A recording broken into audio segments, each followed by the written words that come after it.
We started looking at the website when we noticed a lot of the performance issues that were happening on the site, and basically started just poking and prodding a little bit, looking at the security, and we found out that it was pretty bad all around. And there were some things that we couldn't even disclose there because they were so critical in nature to public information that we weren't even able to show at the When you say hearing. bad, I mean, what can you get at? What type of information could you get at as easily as you suggest you can? Well, everything from hacking somebody's computer, so when you visit the website, it actually tries to hack your computer back, all the way to being able to extract email addresses, usernames, first name, last name, locations. All of those different things are available now on the website.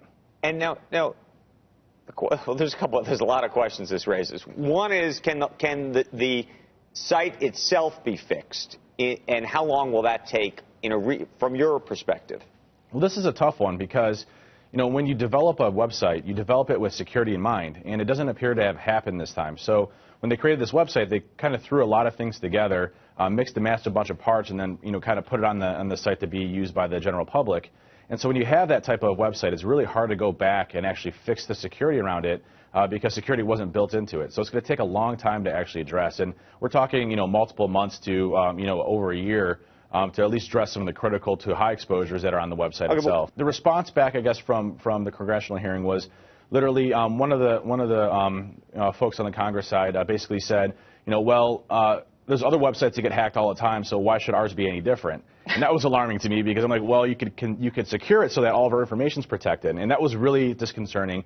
But a lot of others are really trying to fix this and address it. The problem is we're not getting any type of information around what type of information is actually being secured or the types of information that's being secured. So we're kind of at a loss at that point.